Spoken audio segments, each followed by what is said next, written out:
Jewish people have played a vital role in mass immigration. I asked Google AI what were the biggest pro-immigration NGOs. Watch my video for Google's answer.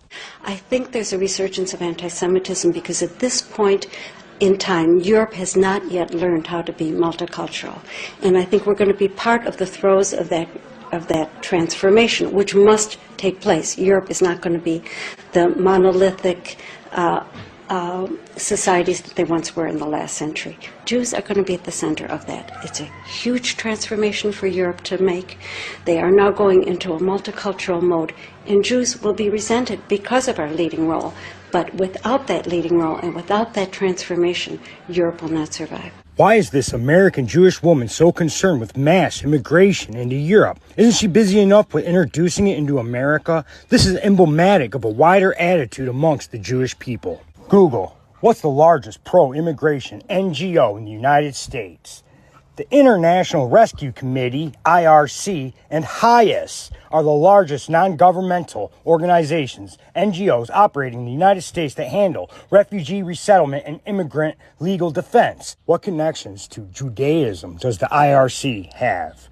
While the International Rescue Committee operates today as a strictly secular, non-sectarian global humanitarian organization, it has deep historical, foundational, and leadership ties to Judaism. What does HIAS stand for? HIAS originally stood for the Hebrew Immigrant Aid Society. Here's a concise breakdown of the specific Jewish connections for each of the 6 largest U.S. immigration NGOs. HIAS operates explicitly as a Jewish humanitarian organization guided by Jewish history and values, featuring predominantly Jewish board and leadership. International Rescue Committee, founded at the request of Albert Einstein in 1933 to save Jewish refugees from the Holocaust, and is currently led by David Miliband, the son of Jewish refugees. The American Immigration Council merged with and absorbed the New American Economy, an immigration think tank founded and funded by Jewish billionaire Michael Bloomberg. National Immigration Law Center directed its federal policy for nearly a decade under Avedi Mousavian of Iranian Jewish heritage and relies on major grants from George Soros' Open Society foundations. National Immigrant Justice Center partners deeply with historically Jewish-led corporate law firms like Shadden, Arps, and Kirkland & Ellis for its pro bono asylum litigation. U.S. Committee for Refugees and Immigrants traces its root network to Jewish progressive social worker Edith Terry Bremer and routinely subcontracts its local federal resettlement operations to Jewish Family Services. Jews built the left in this country. We built the labor movement. We broke the New Deal. 70% of the lawyers who worked on civil rights cases were Jews. We've been at the forefront of every liberal and leftist issue in this country. According to John Fetterman himself, his Zionism puts him out of step with the rest of his party, which, I'm sorry, only 13% stand with Israelis against the Palestinians. Zionism does not have a future in the American left. And just for shits and giggles, let's revisit Barbara Specter's little project in Europe and its effect it's having on European Jewry. Cases of anti-Semitism have risen dramatically in Germany as Europe marks the 80th anniversary of the end of the Second World War.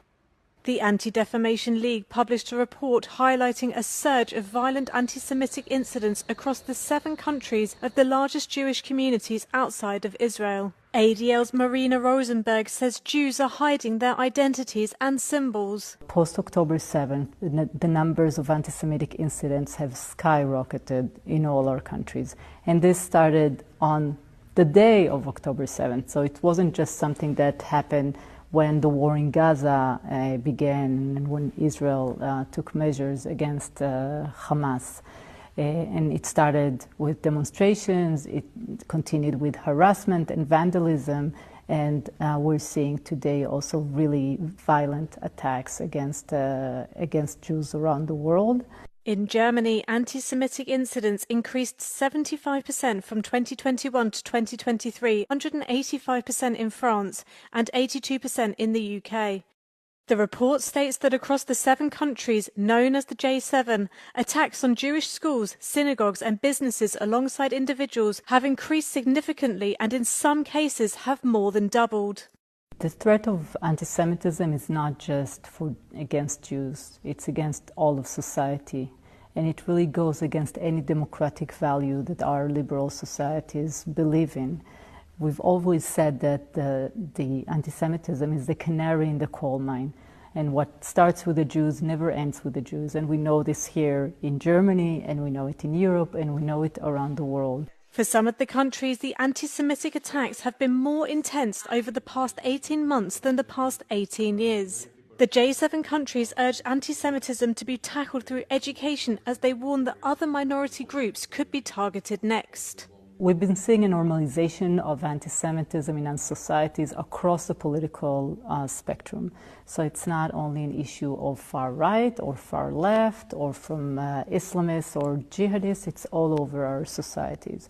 What's the proportion of violent attacks perpetrated against Jews that are committed by Islamists in Europe? Islamist or Muslim extremist perpetrators commit a plurality to a clear majority of perceived violent anti-Semitic attacks in Western Europe, and they are virtually responsible for all recent mass casualty or lethal anti-Semitic terror incidents in the region. Mass casualty and lethal terrorist attacks. Outside of the Hawley attack, there have been virtually 0 successful, lethal, far-right terrorist attacks against European Jewish institutions over the last 10 years. Conversely, Islamic extremists have successfully executed multiple lethal terror attacks, including the Copenhagen synagogue shooting, 2015, and a series of lethal stabbings and vehicle ramming incidents across France, the UK, and Germany, targeting visibly Jewish individuals. And therefore, what is required, not just here in Germany, but around the world, is a whole-of-society approach. Do you mean massive censorship and the suppression of free speech across the planet? Of course that's what you mean. You're a representative of the ADL. This disgusting woman knows who is attacking Jewish people in Europe. It's definitely not the far right. It's the very people her people have been advocating for to immigrate to our societies. And she knows this. So thus, this people are a victim of their own success. Their obsession with increasing diversity in our societies has blown back upon them in a massive way. These people advocating for censorship when they need to be advocating for tougher immigration laws. This is a self-destructive path, a path completely devoid of common sense or logic. And most unfortunately, their descent into self-destruction and chaos isn't limited to their communities. They've opened up the floodgates to our civilization. And this indomitable flood of humanity will drown Jew and Gentile alike. Please, share my content, leave a comment, like the video, follow me. I am only one voice in a sea of disinformation and lies. We need to stick together. Otherwise, we will not survive, let alone thrive. Anyways, God bless you. God bless America. God bless the world.